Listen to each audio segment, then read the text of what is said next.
Salut à toi, nous sommes Marie et Julien, experts comptables et moralistes, banquiers d'affaires et surtout investisseurs. Nous te souhaitons la bienvenue dans ce nouvel épisode de Kick le Boomer Dream, un podcast où on parle d'investissement, de finances personnelles et d'entrepreneuriat en détente et dans la bonne humeur, avec un objectif, te permettre de nous suivre dans la quête de sortir de la rat race et de prendre ton destin en main. Grâce à nos expériences pro et à notre vie d'investisseur, nous te donnons les conseils qui nous ont permis d'avancer dans la construction d'un patrimoine immobilier et financier, principalement cryptoactif. Chaque semaine, nous abordons un sujet en le vulgarisant au maximum pour qu'il soit le plus intéressant. Nous recevons un invité par mois avec un parcours inspirant et une expertise différente sur de nouveaux sujets. Si tu apprécies notre podcast, je t'invite à t'abonner sur ta plateforme d'écoute, à nous laisser une note 5 étoiles et à partager cet épisode et ce podcast à 2 personnes de ton entourage pour nous aider à le faire grandir. Je te laisse tout de suite avec l'épisode et je te souhaite une très bonne journée. Bonjour à tous, bienvenue dans ce nouvel épisode. Salut tout le monde. On est content de vous retrouver, comme chaque semaine, bien évidemment, pour un épisode de Kick le Boomer Dream. Donc voilà, je sais pas quoi dire de plus. On a repris l'habitude d'enregistrer le dimanche matin la veille, on n'a pas réussi à récupérer un épisode d'avance comme on avait l'habitude. On est dimanche pour lundi, donc on est presque en direct live. À l'heure, comme d'hab. Voilà. Cette semaine, un épisode un peu, pas technique, mais qui permet de mettre un petit peu en perspective, parce que c'est vrai que sur Instagram, etc., en message privé, on a pas mal de personnes qui nous posent la question par rapport à l'entrepreneuriat, l'investissement, etc., comment lever de l'argent, tous ces sujets-là. Quelle direction prendre aussi. Ouais, voilà. Même tout le monde ne va pas dans le salariat, en fait. Il y a des métiers qui se dirigent pas du tout vers le salariat, où les gens sont plutôt à leur compte. Puis même, je trouve que dans notre entourage, on nous pose de plus en plus la question en mode est-ce qu'il vaut mieux investir, est-ce qu'il vaut mieux créer une entreprise, etc. Ouais. Même si les deux sont possibles, mais bon, on en parlera un peu plus tard. Donc c'était l'occasion d'en parler.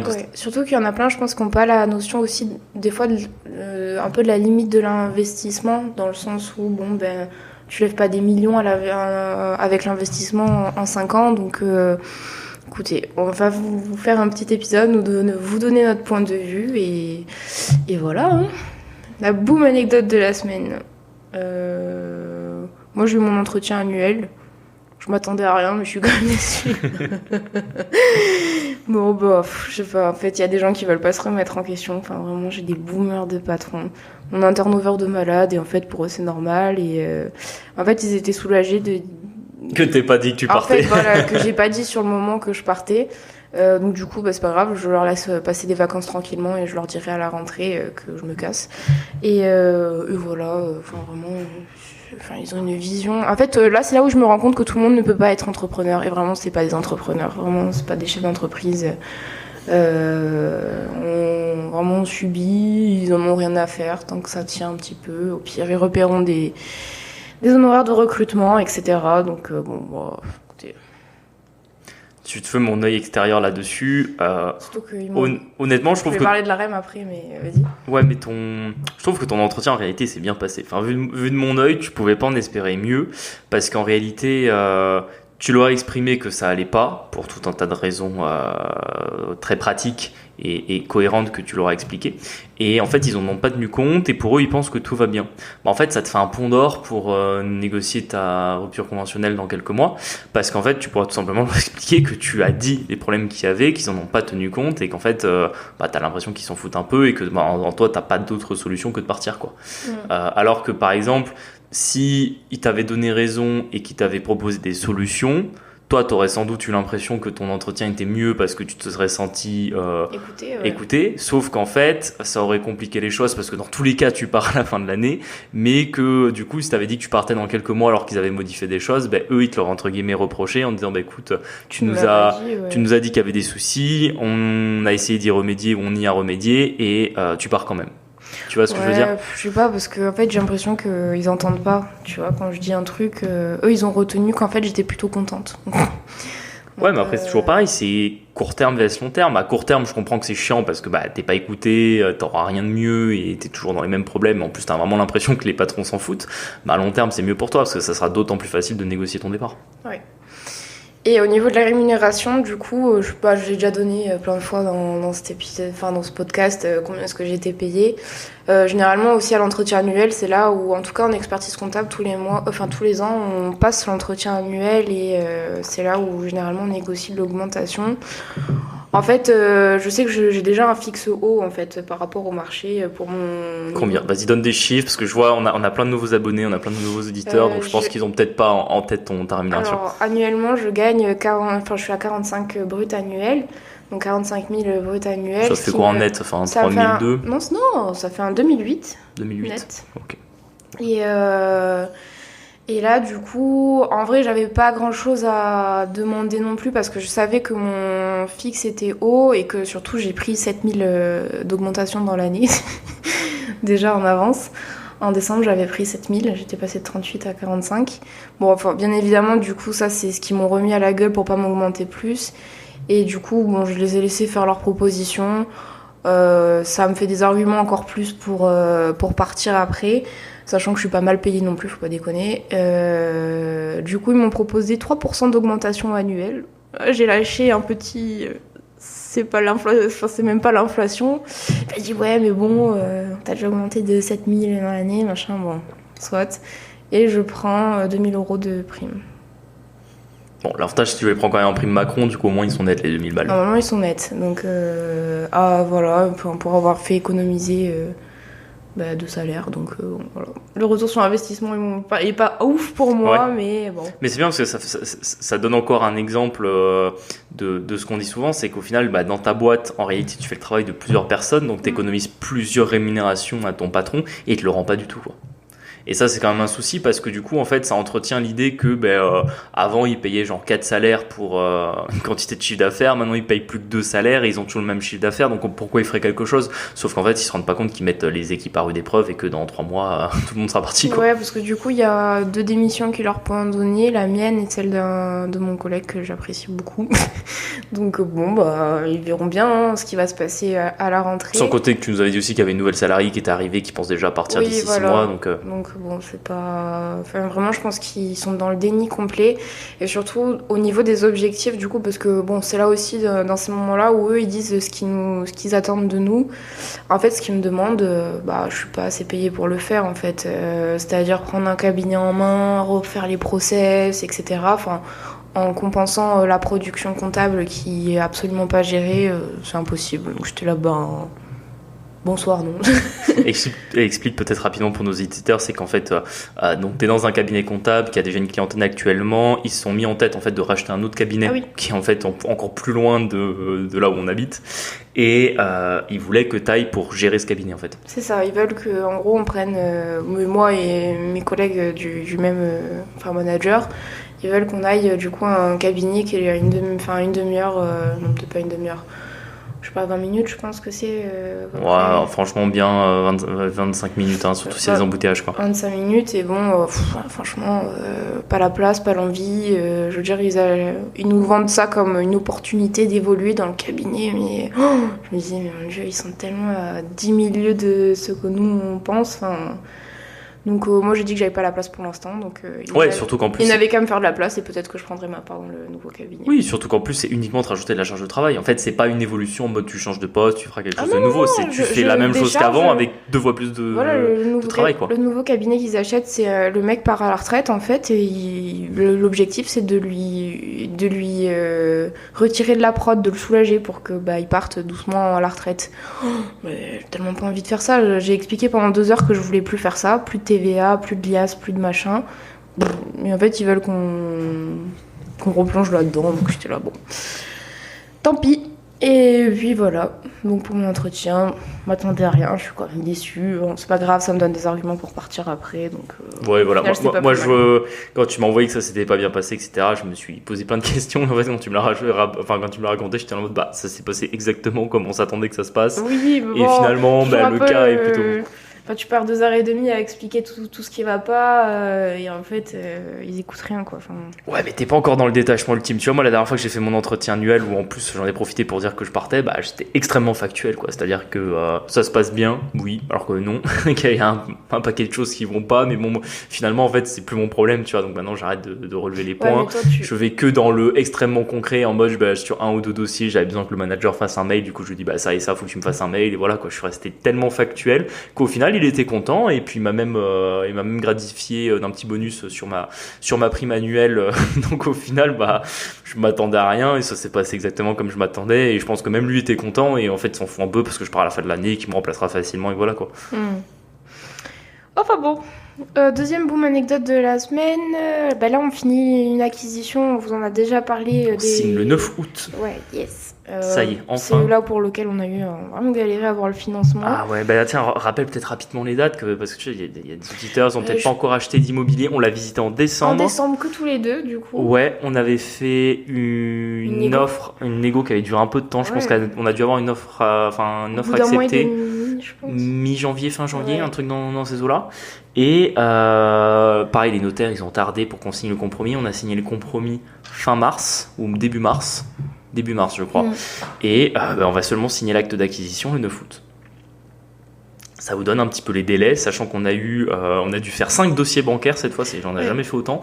On a eu 2 refus, une acceptation sur 15 ans qui nous convenait pas, une acceptation sur 20 ans avec seulement les frais de notaire en apport, c'était ce qu'on avait demandé, donc c'est avec cette banque-là qu'on bosse.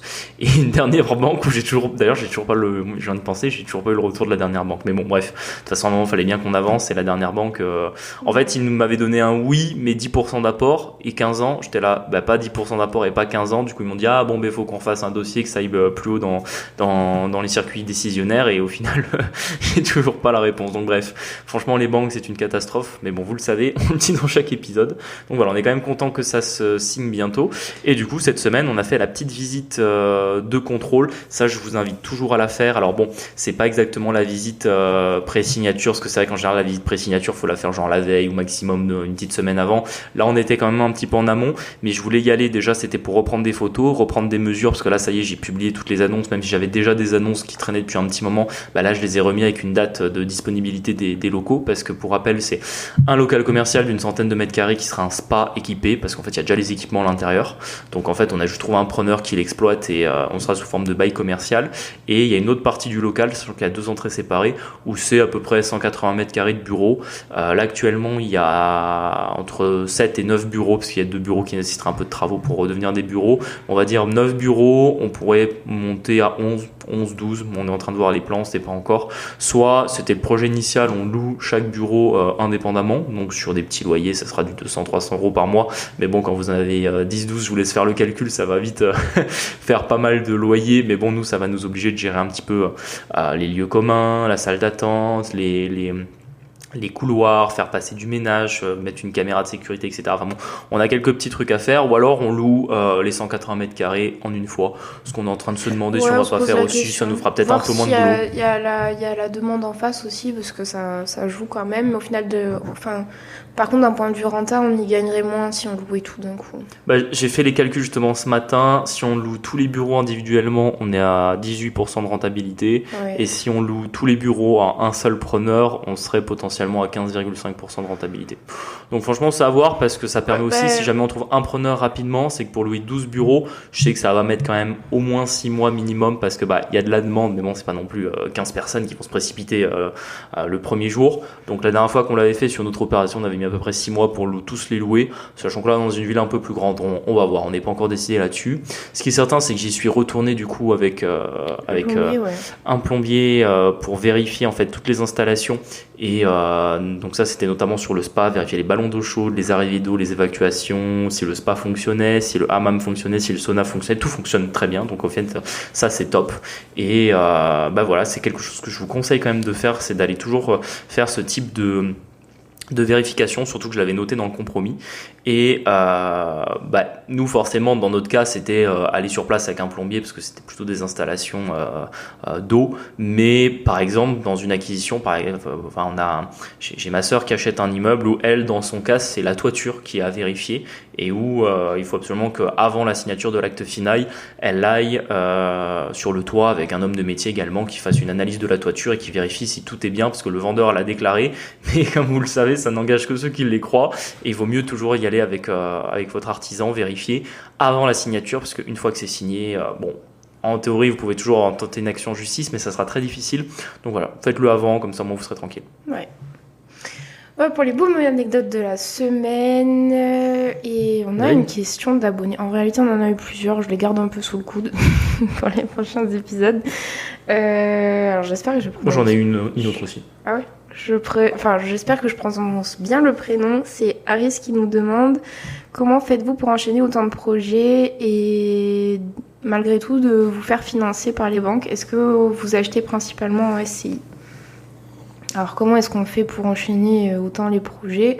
On vous l'a déjà expliqué en fait, c'est que, on l'a dit plein de fois, mais on le redit pour les nouveaux auditeurs.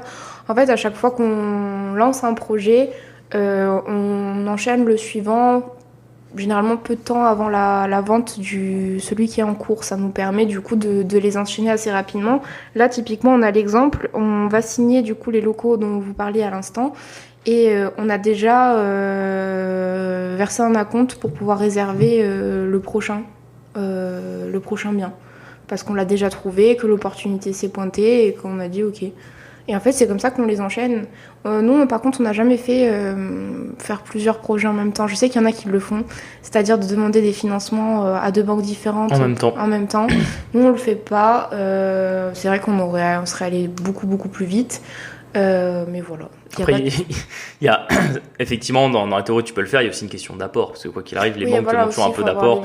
C'est pas aussi simple que simplement se dire je pose deux projets dans deux banques différentes et tout se passe bien parce qu'en plus tu dois envoyer les relevés de l'une à l'autre. Bref, dans la pratique c'est pas aussi simple que ça. C'est vrai que ça c'est une technique qui existe que nous on n'a pas utilisé et comme tu le dis c'est surtout en fait quand on termine un projet, de tout de suite avoir le prochain qui s'enclenche, d'essayer de faire en sorte, et ça là c'est là où faut avoir un peu de chance et bien maîtriser ses projets, qu'il n'y ait pas de retard, parce que forcément quand vous avez des retards, là par exemple sur un de nos projets où on a 9 appartements, on a du retard sur l'opération à cause d'Enedis et Veolia, on vous en a parlé. En fait, on s'attendait à une mise en location en juillet, on sera plutôt sur une mise en location en septembre et en fait, on doit attendre que ces appartements soient loués pour retourner voir la banque pour le prêt du suivant. Donc, vous voyez, c'est des fois ce genre de petits calculs qu'il faut arriver à mettre en place. Il faut vraiment que votre opération précédente soit finie au moment où vous allez voir la banque ou si elle est en passe de se finir, que ce soit à la limite pas la même banque parce que ce qui va se passer, c'est que si vous allez dans une banque où vous n'avez pas fini l'opération et vous redemandez un crédit, ils vont vous dire, il y a de grandes chances qu'ils vous disent non, il faut absolument que vous ayez fini le projet d'avant. Après, encore une fois, il n'y a pas de règle. Je connais des investisseurs qui ont fait 2 projets en même temps dans la même banque et la même banque a suivi sur les 2 projets même s'ils n'étaient pas finis. Ça peut arriver, ça dépend toujours sur qui vous tombez, ça dépend des montants, ça dépend de votre situation. Enfin voilà, quoi qu'il arrive, les grandes règles pour se faire financer facilement, c'est avoir un dossier bancaire irréprochable et bien maîtriser ses opérations, faire en sorte que tout coulisse bien et que vous ne vous retrouviez pas avec 3 opérations en même temps qui ne sont pas finies parce que là forcément pour la banque vous allez représenter un risque. Après, sur le format juridique, si on parle de taux d'endettement, moi effectivement, quoi qu'il arrive, je vous recommande de professionnaliser rapidement vos investissements et d'investir le plus tôt possible en SCI. Pour des raisons fiscales, pour des raisons juridiques, et même parce que plus le temps avance, plus je me dis que faire sa première opération en lueur meublé non professionnel, meubler un petit appart, le mettre en loc, ça se fait, mais sincèrement, plus le temps avance, plus je me rends compte que les appartements meublés, c'est ce qui cause le plus de problèmes et qui coûte le plus de temps de gestion. La rentabilité est pas forcément beaucoup plus élevée parce que vous louez en meublé, parce qu'en plus vous avez le prix des meubles en face, donc l'un dans l'autre, vous gagnez pas grand chose par rapport à de la location nue. Et le souci, c'est que si vous voulez enchaîner beaucoup d'opérations, vous êtes obligé d'avoir des systèmes de gestion qui vont être plus faciles, de la location nue, des locaux commerciaux, des bureaux. Et ça, pour pas vous faire, on va dire, matraquer fiscalement, vous êtes obligé d'être en SCI l'IS.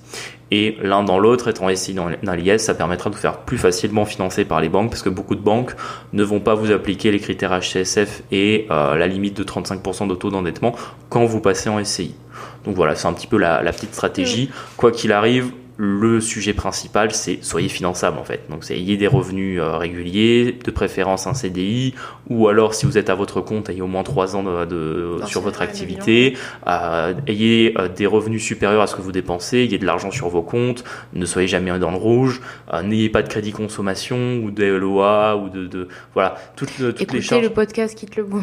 Ouais, voilà, écoutez le podcast et notamment on avait fait 2 gros épisodes sur le dossier bancaire qui étaient, c'est peut-être pas les épisodes les plus intéressants, mais en tout cas ils avaient le mérite d'être très développés sur ce point-là et vous arriverez à avoir des crédits. On dit pas que c'est facile, mais en tout cas c'est très faisable.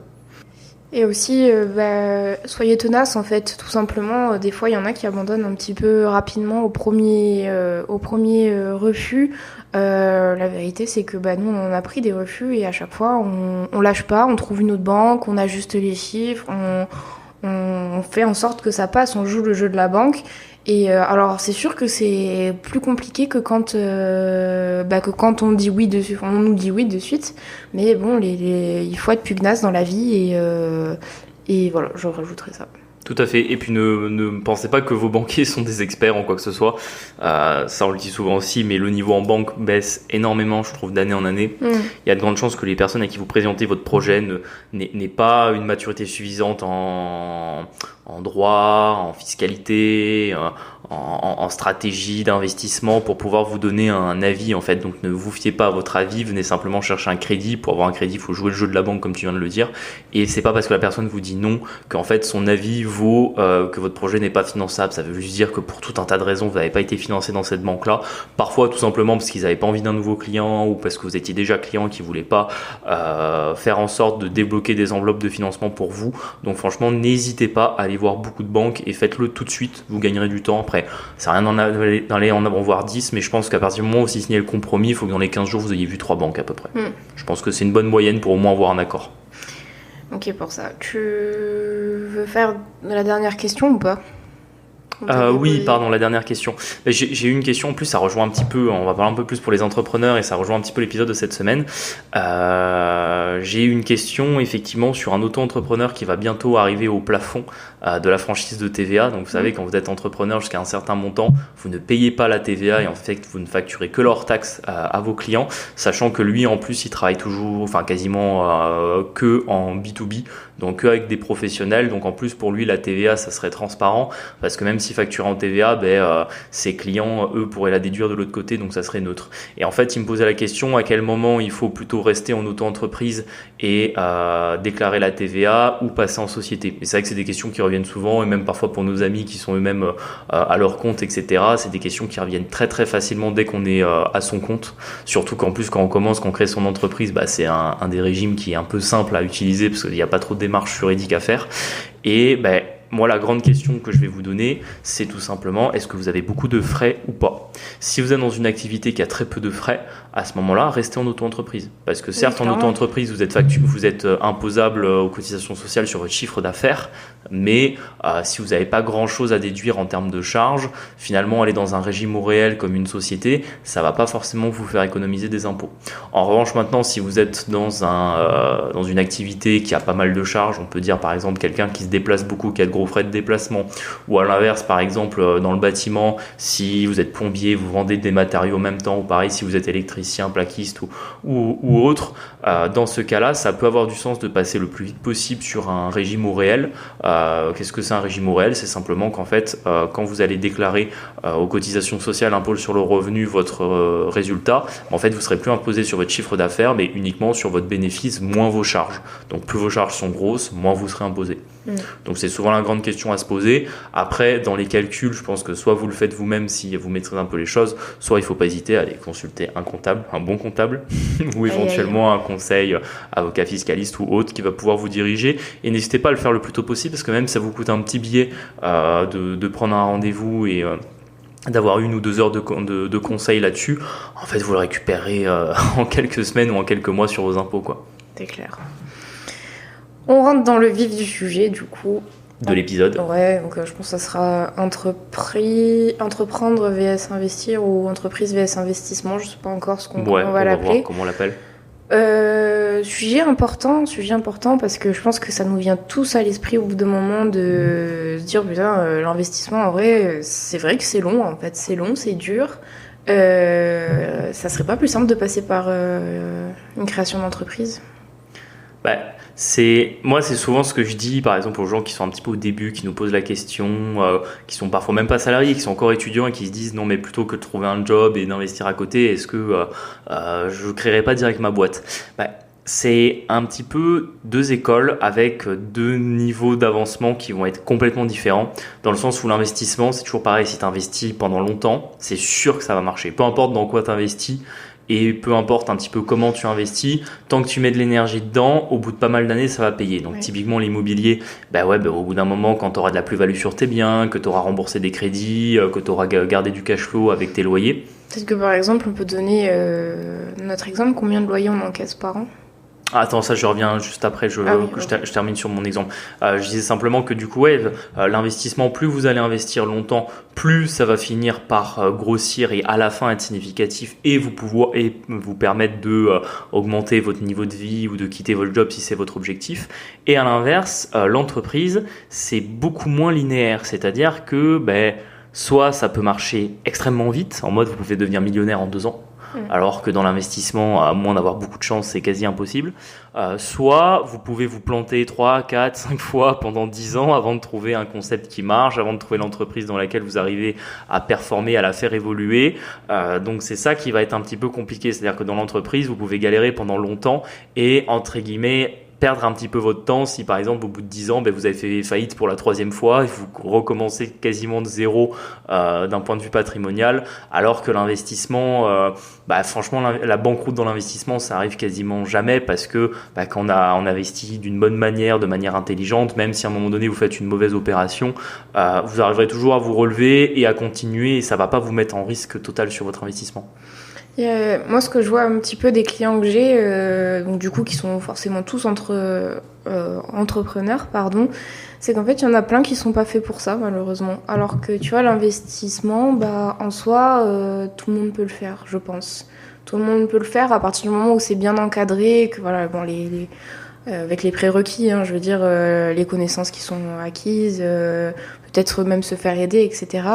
Entreprendre, ça demande quand même de prendre assez souvent des décisions, je trouve qu'on vivote un peu plus, alors que l'investissement, moi, il y a un plan, il suffit de le suivre et en théorie, ça se passe bien. Bon, il peut toujours se passer des dingueries, mais en soi, je trouve que c'est beaucoup plus instable de créer une entreprise et de garder la valeur justement créée par l'entreprise intacte que quand tu fais de l'investissement. Je suis assez d'accord, surtout si tu opposes un peu, parce que créer une entreprise en soi, ça veut juste dire être à son compte, mais soit vous pouvez créer une entreprise où, entre guillemets, vous êtes tout seul, si par exemple vous êtes auto-entrepreneur, donc là c'est un petit peu facile, parce qu'entre guillemets, il y a beaucoup de problématiques de l'entreprise que vous n'aurez pas, comme la gestion d'équipe, comme les relations entre associés, comme éventuellement un gros investissement en fonds si votre activité, même en tant qu'entrepreneur, c'est juste entre guillemets de vendre un peu votre temps.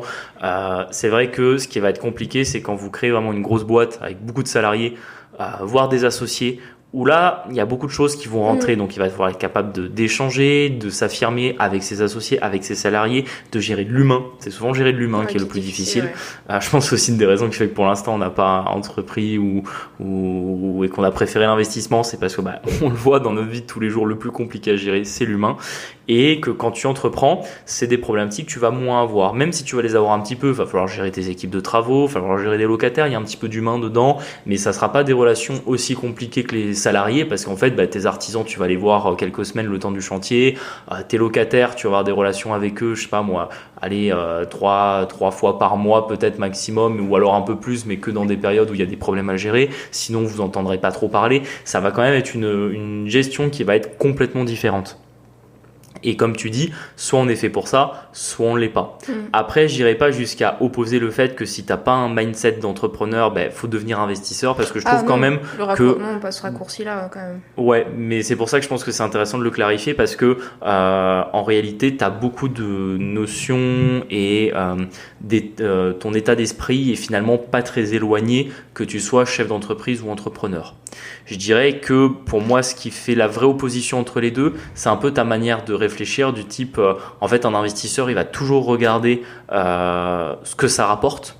C'est-à-dire que le vrai mindset d'investisseur, si on te présente un truc, tu regardes combien ça vaut, combien tu devrais mettre, est-ce que tu peux le faire financer, combien ça va te rapporter, est-ce que tu as un potentiel de plus-value, quel est ton risque. Quand tu es investisseur, tu vas plutôt regarder ça, alors que quand tu es entrepreneur, de manière générale, tu vas quand même plutôt regarder un petit peu plutôt le côté original de ton projet. Tu vas peut-être un peu plus regarder comment tu peux optimiser les process, comment tu peux le développer, est-ce que tu peux faire de la croissance interne, de la croissance externe. Donc pour ceux qui ne savent pas, croissance interne, ça veut dire en gros augmenter la taille de l'entreprise, recruter des équipes et aller chercher de nouveaux clients. De la croissance externe, ça va peut-être être acheter carrément un concurrent qui est plus petit ou de taille équivalente pour devenir plus gros et racheter en même temps son portefeuille client, son savoir-faire. Donc voilà, c'est un peu des choses qui sont différentes, même si c'est toujours pareil, c'est assez voisin. Vous pouvez avoir un chef d'entreprise qui est très branché chiffres et qui regarde uniquement quand il investit 1 euro dans sa boîte, combien ça lui rapporte en termes de chiffre d'affaires et de marge nette. Et vous pouvez avoir un investisseur qui va essayer de faire des trucs un peu plus originaux, qui va essayer de trouver des nouveaux types d'investissements ou des trucs un peu exotiques parce qu'il a envie de faire un peu de la nouveauté. Vous voyez, on va dire que pour moi, la frontière, elle est pas nette, elle est assez floue et ça va dépendre un peu dans quelle équipe vous êtes. Mais voilà, pour moi, c'est les grandes notions qui font une certaine différence quand même entre les deux. Et du coup, la question, c'est est-ce que tu penses que tu gagnes mieux et plus vite ta vie en étant à ton compte?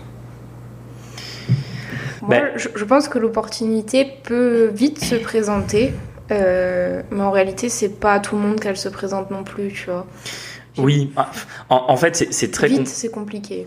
C'est compliqué à dire parce que en fait, tu as trop de paramètres. Tu as trop de paramètres pour répondre à cette question du type qui tu es, d'où tu viens, est-ce que tu as des fonds pour commencer ta boîte, est-ce que tu as des diplômes que tu peux valoriser, est-ce que tu as peut-être déjà acquis un savoir-faire en travaillant dans une autre boîte.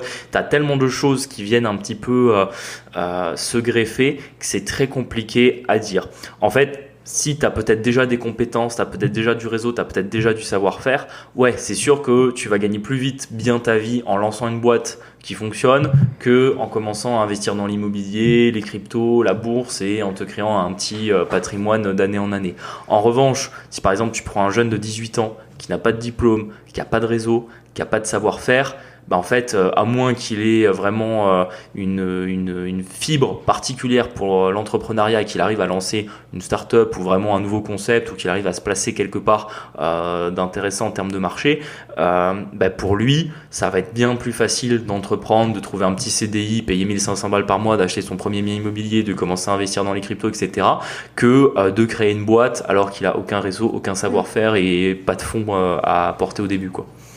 Moi, j'ai un exemple, du coup, je pense que j'en ai déjà parlé de ce client-là, du coup, c'est mon plus gros client actuellement. C'est quelqu'un qui en gros, a fait quand même des études de droit, donc lui et sa femme, ils ont tous les deux un master en droit. Il s'était au début orienté vers l'immobilier. En fait, après son master de droit, il était parti faire agent immobilier. Et en fait, c'est comme ça il a rencontré quelqu'un qui lui a proposé une première franchise. Et à chaque fois, lui, il a des bêtes d'idées. C'est-à-dire qu'actuellement, son business, alors il l'a pas inventé de lui-même. Il est allé aux États-Unis, en Virginie. Il y avait ça dans les grands centres commerciaux, et il a dupliqué le business en France. Ça, c'était son idée de base. Donc une idée qui fonctionne du feu de Dieu. Et en fait, à chaque fois, parce que c'est pas la première fois qu'il fait ça, à chaque fois, il crée une franchise. Il gagne des milliers d'euros par an pendant, je sais pas, 5-6 ans. Et après, tout se pète la gueule à chaque fois. Vraiment, là, c'est un autre sujet, je l'ai dit, mais en fait, là, déjà, il y a 2 sociétés qui sont en cessation de paiement. Bon, nous, on est censé ne plus toucher à la compta, mais c'est un autre débat. Et en fait, à chaque fois, il a vraiment des idées de fou. Il arrive à faire démarrer l'activité ultra forte. Et à un moment donné, je sais pas ce qui se passe. Il a un gros rythme de vie, mais il flambe tout, il n'y a plus de trésor sur les comptes, il arrive pas, les process fait qu'il perd de l'argent parce que y a du stock qui est perdu je sais pas où, voilà, il y a plein de petites erreurs comme ça qui font que à la fin ça se casse la gueule, et c'est la 3e fois qu'il fait ça. Du coup là, il va devoir Enfin, il y a très peu de foncier en plus. Par contre, il n'a pas du tout sécurisé l'argent qu'il avait gagné pendant les 5 dernières années. Je pense qu'il prend à peu près 500 000 par an. Il n'a rien investi du tout. Il a sa RP et une maison en Corse qu'il loue rapidement quelques semaines par an. Et en fait, il plante. Donc là, il va devoir vendre la Corse, peut-être vendre sa maison aussi, et en fait, il va recommencer. Et pourtant, sa boîte vaut plusieurs millions, mais je sais pas comment il se débrouille à chaque fois pour tout planter. Donc, c'est pas si facile au final. Non, parce que l'ascension peut être folle et ça peut s'arrêter aussi très très vite. Et là, quand ça s'arrête violemment. Oui, net. Quoi. Après, c'est assez intéressant parce que tu vois, dans le petit témoignage que tu viens de donner, il y a plusieurs éléments moi que j'ai vus qui sont assez intéressants dans justement le fait de créer une entreprise. Tu as déjà le fait que en fait un bon chef d'entreprise, c'est pas forcément quelqu'un qui a l'idée du siècle, hein, c'est souvent juste quelqu'un qui sait faire quelque chose mieux que quelqu'un d'autre. Donc typiquement, aller par exemple chercher quelque chose qui marche aux États-Unis et l'implanter en France, ça a été fait des dizaines voire des centaines de fois et c'est quelque chose qui est super malin et qui fonctionne très bien pour lancer un business. Il y a aussi le truc que dans l'exemple que tu as donné, c'est que c'est évidemment quelqu'un qui arrive à faire beaucoup de croissance rapidement. Et c'est vrai que quand tu crées une entreprise, tes objectifs un peu qui vont être les principaux, ça va être d'avoir de la croissance du chiffre d'affaires, de tes revenus, et puis d'avoir un peu d'impact rapidement sur ton marché, c'est-à-dire de vite prendre une position de leader ou en tout cas compter, quoi. Et ça, visiblement, c'est quelque chose qu'il sait bien faire. En revanche, il ne sait pas, on va dire, tu sais, un petit peu amener le truc à long terme, de un peu augmenter un peu ce que font toutes les grosses boîtes qui existent aujourd'hui, hein, que ce soit les grosses valeurs bancaires, que ce soit les grosses boîtes dans les services Microsoft, Apple, voilà, c'est des boîtes qui ont réussi en fait à exploser leur chiffre d'affaires et augmenter leur marge d'année en année. Ça, c'est visiblement quelque chose qu'il n'arrive pas à faire parce qu'à la fin, la boîte finit à chaque fois par se planter. Du coup, je pense aussi qu'il y a une question de quand t'es entrepreneur, de savoir à quel moment tu vas vendre ta boîte. Mais là, est-ce que tu as plusieurs millions à mettre tu vois, c'est là aussi, lui, il s'attend à vendre son truc, parce que du coup, son concept est en vente, hein, honnêtement. Lui, s'il peut échanger plusieurs plaques contre sa société, il le fait, mais en fait, qui achèterait, du coup.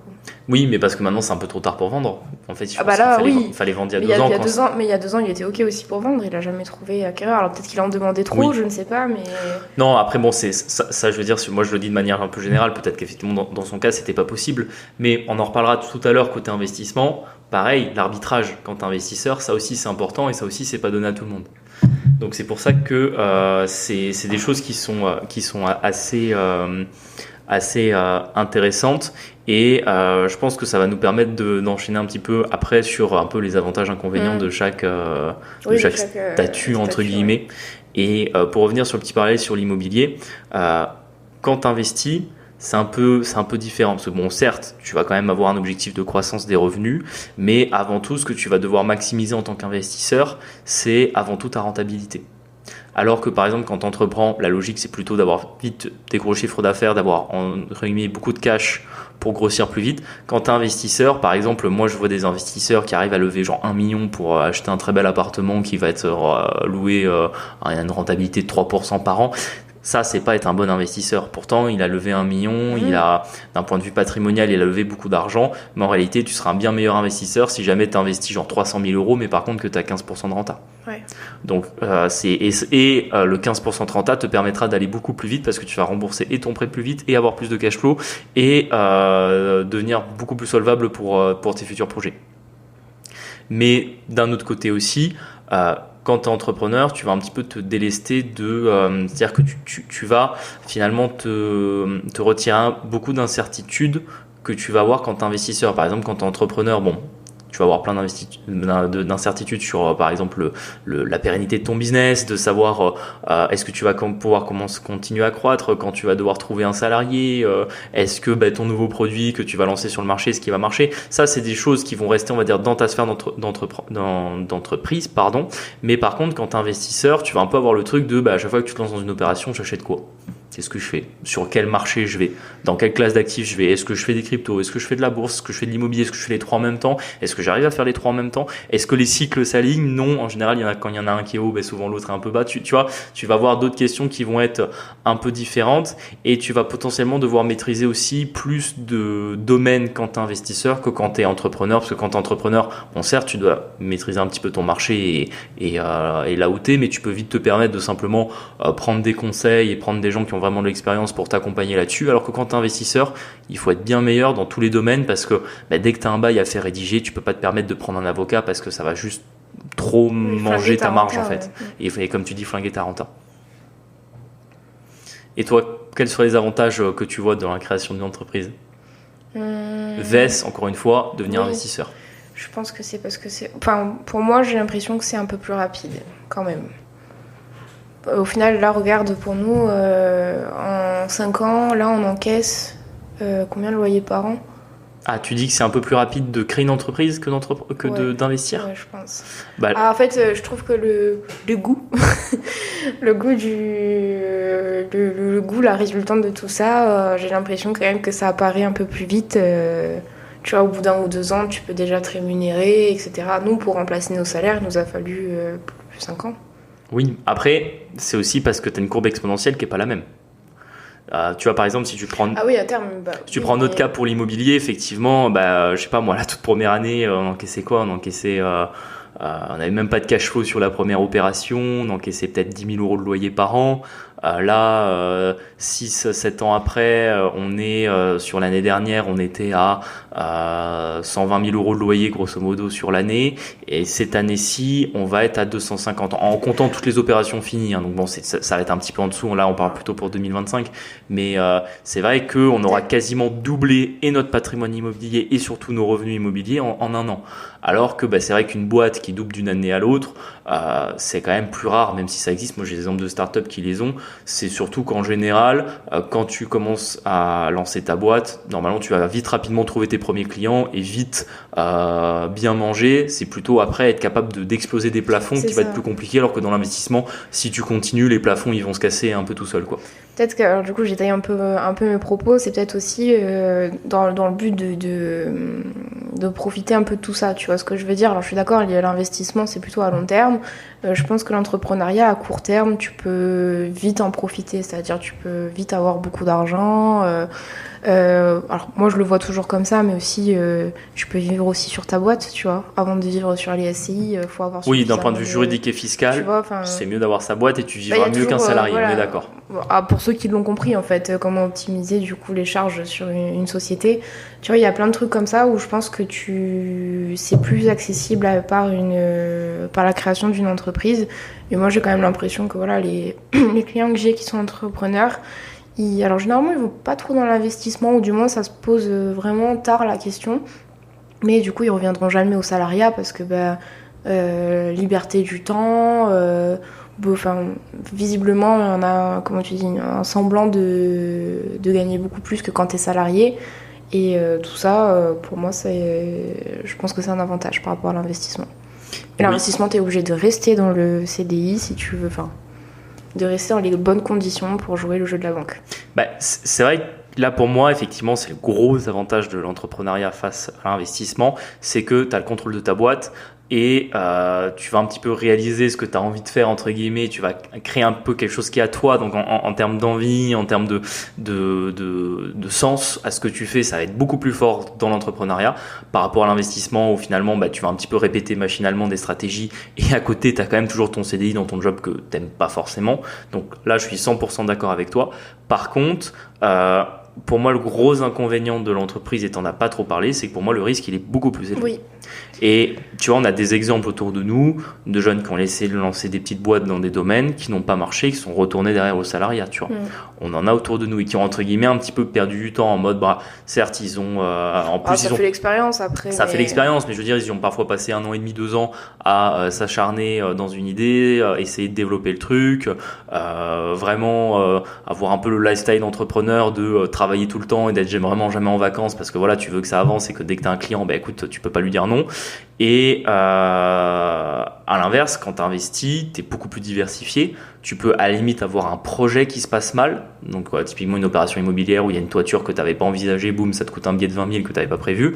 Mais par contre, tu vas pas avoir du jour au lendemain tout ton patrimoine qui se crache parce que déjà, tu as l'immobilier d'un côté, tu vas avoir un peu de financier de l'autre, tu vas avoir probablement un peu de crypto aussi de l'autre côté. Puis plus tu vas avancer, plus tu vas avoir de modes d'exploitation et de stratégies différentes dans chacune de ces classes d'actifs, voire d'autres classes d'actifs aussi. La dernière fois, on avait parlé que j'avais un client qui investissait dans les chevaux. J'en connais qui investissent dans l'art. On peut investir dans les montres, on peut investir dans les voitures. Par exemple, pareil, j'ai un client qui a réussi à acheter une Ferrari en sortie d'usine sur un modèle, une série limitée. En fait, dès qu'elle est sortie de l'usine, elle valait 1,5 fois ce qu'il l'avait payé chez Ferrari parce que c'est les collectionneurs, ils adorent ce modèle. Enfin voilà, en te diversifiant comme ça, tu t'achètes un petit peu une certaine sécurité de te dire même si voilà c'est toujours compliqué d'être investisseur, il y a toujours une notion de risque, etc., une notion de gestion de ses projets, de sa trésorerie, tu vas pas avoir tous tes projets qui se passent mal en même temps, alors que quand tu es entrepreneur, très souvent, en tout cas surtout au début, tu n'as qu'une entreprise, si celle-là se crache, tu retournes à la case départ. Tu as des exemples toi en plus de chefs d'entreprise qui ont vraiment bien réussi, qui ont une croissance exponentielle, tu dois tous les voir, non ? Oui. Assez rapide, j'entends, par contre. Oui, c'est... Parce que il y en a où c'est plus long, mais... c'est vrai qu'on va dire dans ceux qui n'ont pas réussi, c'est plutôt notre entourage. Vous savez, c'est toujours pareil, la réussite, les gens en parlent beaucoup, les échecs, on en parle moins. Donc on va dire que les mauvais exemples qu'on a, c'est plutôt dans notre entourage personnel. Mais c'est vrai que par contre, moi dans mon taf, je croise plein d'entrepreneurs qui ont entre guillemets réussi. Certains plus âgés que d'autres.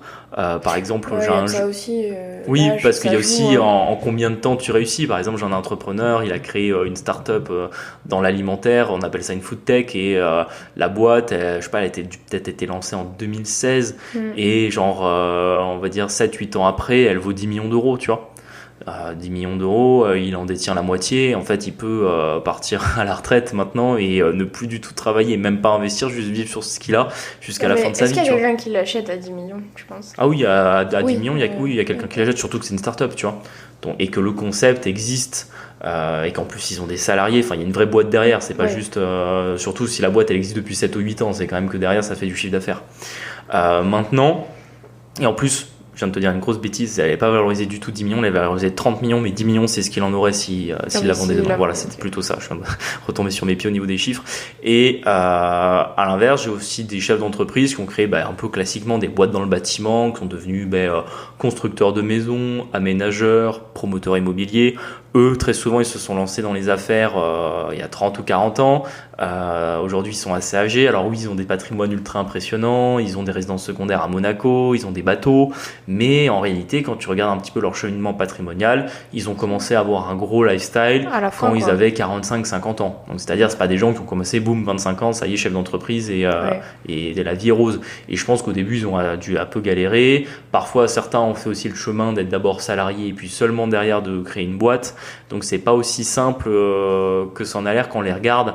Après, c'est toujours pareil. Est-ce qu'on peut forcément se dire que c'est des exemples, dans le sens que quand tu lançais une boîte il y a 30 ou 40 ans, tes problématiques, ta fiscalité, on va dire un petit peu l'avancement, la maturité des différents marchés, t'es pas la même qu'aujourd'hui. Aujourd'hui, avec Internet, tout va très vite. Il y a 40 ans, t'étais un peu malin, t'allais aux États-Unis, tu trouvais n'importe quel concept de franchise qui existait là-bas, qui n'était pas encore en France. Tu revenais, tu le lançais en France, par exemple.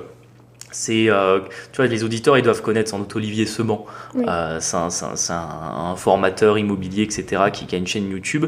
Et j'avais regardé son parcours, et une fois dans une des vidéos, il a vraiment expliqué ce qu'il faisait à la base. Parce que je sais qu'il avait fait pas mal de business et qu'il avait lancé une boîte qu'il avait vendue, qui avait bien marché. Et en fait, il avait été négocié aux États-Unis la revente en France de lecteurs CD, en fait. Et il avait réussi à avoir avec une grosse marque américaine l'exclusivité, et en gros tout passait par lui. Mais ça, il savait qu'en gros, il fallait faire son cash le plus vite possible et que ça allait finir. Parce que quand tu as une exclusivité comme ça, sur en plus une technologie qui est amenée à évoluer, tu sais qu'au bout d'un moment, ça va finir par s'arrêter. Mais lui, il avait été chercher son concept, il s'arrangeait. Et puis en plus, il avait un petit peu réussi à optimiser sa boîte en mode, il avait que 1 ou 2 salariés, très peu de stock. En fait, il avait carrément l'entreprise américaine qui avait des entrepôts de stockage à Paris. En fait, il allait direct à l'entrepôt de stockage, il allait ensuite livrer ses clients qui étaient lui en B2B. Et il a fonctionné comme ça avec des grosses marges pendant peut-être 5, 6, 7 ans. Et puis forcément, à un moment donné, ça finit par s'arrêter. Et il a été malin, il a vendu la boîte avant. Ouais. Donc des fois, tu peux avoir comme ça des trucs qui vont très très bien marcher juste parce que tu as été un peu malin. Mais typiquement, tu peux pas te dire ok, je vais faire comme lui. C'est compliqué maintenant d'aller chercher vraiment un truc aux États-Unis qui marche de fou et qu'en Europe n'existe pas encore, quoi. Et du coup, moi, c'est la réflexion que tout ça m'amène, c'est qu'en fait, que tu commences soit par une entreprise, soit par l'investissement, tu finis forcément dans l'autre, tu vois. Par exemple, tu investis, au bout d'un moment, tu grossis tellement. Nous, c'est ce qui est en train de se passer, c'est qu'on est obligé de se structurer et au final, on va avoir un petit groupe de sociétés à nous deux, tu vois. Exactement, et puis on fait aussi comme tu dis, puis on fait aussi le choix de se lancer aussi à notre compte en tant qu'entrepreneur parce qu'on a envie, tu vois. Oui, alors il y a de ça, mais au bout d'un moment, c'est tellement gros que si tu es un peu malin et que tu veux optimiser ta fiscalité, etc., tu es obligé de passer par là, en fait. De te structurer. Oui, de te structurer. Mais ça, structurer, que tu sois investisseur ou entrepreneur, c'est pareil, il n'y a pas vraiment de différence.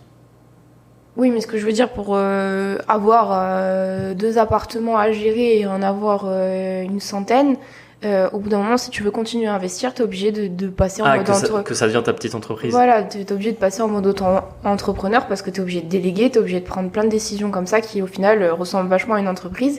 Et pareil, du coup, là où je trouve que c'est un peu plus... où il faut l'avoir un peu plus à l'esprit, c'est quand tu commences par une entreprise... moi je le vois bien, souvent ils pensent pas à l'investissement en premier lieu, tu vois, ils vont penser à un giga lifestyle, etc. Ils sont à fond dans leur entreprise, ce qui est très bien, mais en fait, je vous dis, mon client, dans quelques mois c'est fini pour lui. Et il aurait eu de l'investissement à côté pour contrecarrer le risque, et ben en fait, il serait pas obligé de vendre sa maison. Enfin, la maison où il habite, quand même, c'est fou. Mais bon. Et du coup, peut-être un conseil du coup que je donnerais à ceux qui veulent commencer par une entreprise, diversifiez-vous rapidement et pensez surtout à quel genre d'investissement vous pouvez faire avec le premier pécule récolté. 2 choses sur ce que tu viens de dire. Déjà, la première, c'est que tu as effectivement raison, c'est que quand tu commences à beaucoup investir, ça devient une petite entreprise en soi. Et que, c'est vrai, ça je l'ai pas mal entendu chez d'autres podcasteurs ou parfois sur des investisseurs immobiliers qui ont derrière créé des business, etc. C'est vrai que investir dans l'immobilier, c'est un peu la petite porte de l'entreprise. Parce que au début c'est vraiment de l'investissement très basique et très rapidement tu dois un peu te structurer et tu deviens un petit peu à la tête de ta petite entreprise en mode tu passes quand même, nous aujourd'hui on y passe 2 heures par jour, tu vois, donc forcément quand tu fais notre temps sur la semaine, ça nous fait 10-12 heures consacrées à ça sur la semaine, on est déjà sur une activité à temps partiel, tu vois, mais tu as quand même pour moi cette différence fondamentale, c'est que quand tu es investisseur et que tu commences, tu vas pas y passer énormément de temps à tes investissements. Tu vas y passer du temps quand ça va devenir de plus en plus gros. Alors que quand tu es entrepreneur, tu passes tout de suite 100% de ton temps disponible dessus, direct sur ton projet, sur ta boîte et sur ce que tu dois faire dedans. Maintenant, effectivement, comme tu dis, par rapport au deuxième point que tu as expliqué juste avant, c'est qu'effectivement, souvent les entrepreneurs, au début, ils ont du mal à aussi, eux de leur côté, être un peu investisseurs à côté. Et moi, j'ai fait un call la dernière fois avec un entrepreneur qui allait récupérer un gros groupe familial qui générait beaucoup de chiffre d'affaires et moi ce que je lui ai pas mal conseillé c'était du plus tôt possible commencer à investir à côté, déjà parce que d'un point de vue en fait tout simplement de l'effet de levier il pouvait se le permettre parce qu'il a des très gros revenus qui sont associés au fait qu'il est directeur général de ce groupe et en plus si jamais, parce que des fois il faut toujours voir loin, à 10-15 ans pour X ou Y raison la boîte commence à péricliter, il faudrait qu'il soit capable d'avoir des revenus à côté, de ne pas être en risque sur son lifestyle et sur sa maison et sur le niveau de vie de sa famille uniquement parce qu'en fait son entreprise est sa seule source de revenus. Et d'ailleurs, je le vois bien, du coup, je prends ce client parce que c'est vraiment le parfait exemple. En fait, c'est très difficile de revenir à un lifestyle plus simple, moins... Enfin, vraiment beaucoup plus simple. Ah, mais ça on l'a toujours dit dans ce podcast, à partir du moment où on augmente le lifestyle, on ne peut pas revenir en arrière. La première boîte qu'il a pliée, il y avait vraiment... Enfin, elle carburait beaucoup mieux que celle-là. Et vraiment, ça lui flambait les doigts. Et en fait, dès qu'il a pu revivre comme ça, il l'a fait. Et je sais qu'il y a des gens qui se suicident pour ce genre de choses, en fait. Quand tu plantes une boîte et qu'en fait, tu te retrouves avec plus rien. Et surtout, les charges de quelqu'un qui gagnait 10 fois ce que tu gagnes actuellement, c'est vrai que ça doit faire tout drôle, quand même. C'est Donc, certain. C'est pas une gestion de mon père de famille, voilà. Mais il faut quand même penser à sécuriser au bout d'un moment. Enfin, rien n'est figé. On peut très vite tout perdre, quoi. Je suis assez d'accord avec toi. C'est pour ça que, tu vois, pour revenir un petit peu à l'idée de ce podcast, et ceux qui se posaient la question, bon, qu'est-ce que je fais? J'en suis une entreprise, je commence à investir. Bien sûr, si vous avez moyen, pour X ou Y raison, dans votre cas personnel, de faire les deux, on vous encourage à faire les deux, quoi qu'il arrive. Après, je pense que vraiment la question de savoir est-ce que vous allez mettre le plus d'énergie dans l'entrepreneuriat ou plutôt dans l'investissement, ça va être un petit peu, quel est votre projet? Est-ce que, en fait, vous voulez vivre de votre projet, faire vivre un projet, créer un projet, l'avancer, etc. Créer une boîte, c'est-à-dire que vous avez vraiment la fibre de vous dire bon ben finalement peu importe que ça marche ou pas, je sais que ça va être une aventure où je vais apprendre et je vais me sentir plus grand et en fait je suis plus attiré par le fait de créer l'entreprise que par les revenus que je vais en dégager. Ou à l'inverse vous dites non, moi je veux avant tout des revenus. Auquel cas, c'est plutôt vers l'investissement où il faut aller parce que les revenus seront beaucoup plus sûrs. Mais par contre, ça sera moins fun et très probablement qu'à côté, vous devrez garder votre job pas mal d'années avant de pouvoir envisager de le quitter et de vivre de vos investissements. Après, on revient toujours à la notion de plaisir immédiat, plaisir différé. Non ? Tout à fait. Mais nous, c'est un petit peu... Bon, nous, on s'est lancé tout de suite dans l'investissement, également parce qu'à l'époque, on savait pas comment entreprendre, on savait pas quoi entreprendre. C'est pas tellement qu'on avait...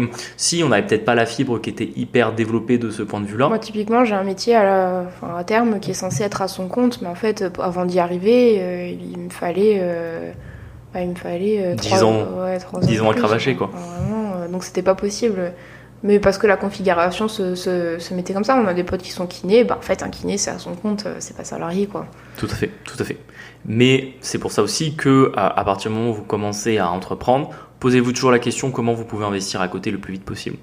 Et encore une fois, oubliez jamais, ça s'applique autant aux investisseurs qu'aux entrepreneurs. Plus vous diversifiez vos sources de revenus, plus c'est de cette manière-là que vous allez, entre guillemets, être serein sur votre patrimoine et sur vos revenus.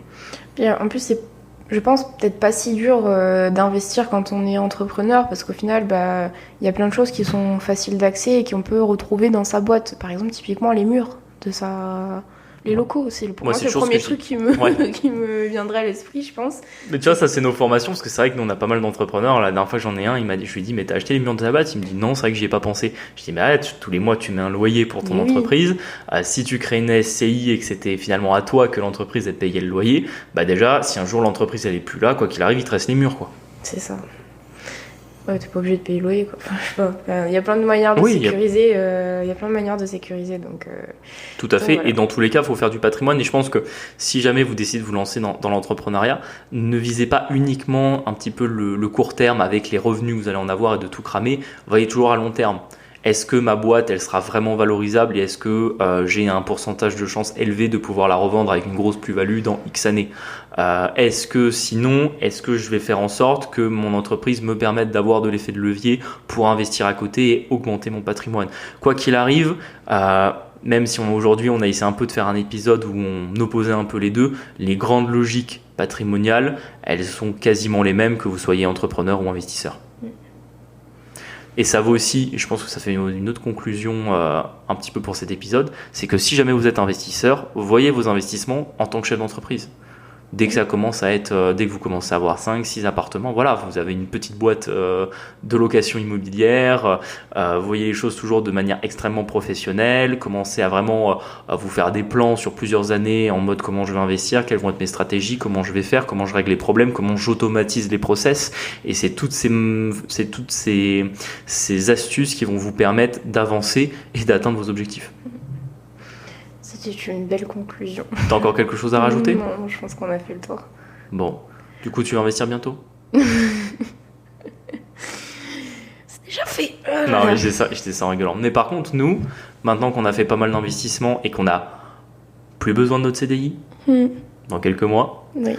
on va se diriger, je pense, vraiment vers l'entrepreneuriat et je pense que ça va être une nouvelle aventure avec plein de choses qu'on va apprendre. Mais l'avantage, c'est qu'on va vraiment le faire comme on vous l'a expliqué dans cet épisode, c'est-à-dire que finalement on va entreprendre parce qu'on a envie de le faire, plus que vraiment pour les revenus qui vont nous générer. Parce qu'en fait, les revenus ne sont plus une condition. Enfin, exactement, vu que justement on a fait entre guillemets le taf sur la partie investissement, on peut se permettre de vivre de nos investissements et on ne sera pas en risque si les revenus de ce qu'on veut entreprendre ne sont pas à la hauteur de ce qu'on attendait ou de ce qu'on veut, même si forcément on n'avait pas l'abbé Pierre, hein, on ne va pas entreprendre pour zéro, mais en tout cas on aura fait ce travail-là d'avoir sécurisé un patrimoine en amont et surtout de se rendre compte que voilà, quand tu lances une boîte, avant de pouvoir avoir de l'effet de levier bancaire, d'aller voir la banque, de pouvoir emprunter pour de l'immobilier, ça prend un petit peu de temps, donc c'est pour ça qu'on a préféré faire les choses dans l'autre sens. On vous remercie de nous avoir écoutés. N'hésitez pas à nous mettre 5 étoiles sur les plateformes. Partagez l'épisode autour de vous. Partager l'épisode. Franchement, on gagne plusieurs abonnés tous les jours en ce moment et ça fait vraiment plaisir. Même si forcément c'est l'été, les écoutes sont un petit peu en baisse. C'est un peu en baisse. Après, moi j'en écoute pas parce que télétravail, là bientôt on va être en congé. Ouais. Ou alors moi j'en écoute encore pas mal des podcasts, mais des fois j'écoute sur du truc que j'écoutais pas d'habitude. C'est-à-dire qu'au lieu d'écouter des podcasts d'investissement, par exemple j'ai écouté Legend je vais écouter Legend parce qu'il y a tout un tas de professionnels qui racontent un peu leur vie. Finalement c'est même pas, enfin je veux dire c'est juste qu'on apprend des choses, ça permet de faire un peu un bruit de fond. Et c'est un podcast en soi, mais c'est vrai que c'est pas des podcasts immobiliers, c'est pas des podcasts financiers. Pas de réfléchir. Même au niveau des cryptos, bon c'est un peu rebondi, c'est un peu calme, mais bon moi même en ce moment j'écoute pas trop de crypto parce que il n'y a pas grand chose à apprendre, il n'y a pas grand chose de nouveau à analyser, il n'y a pas beaucoup de news, donc suffit juste d'être patient et écoutez, un grand merci à vous de nous avoir écoutés jusqu'ici. À la prochaine. À bientôt, ciao.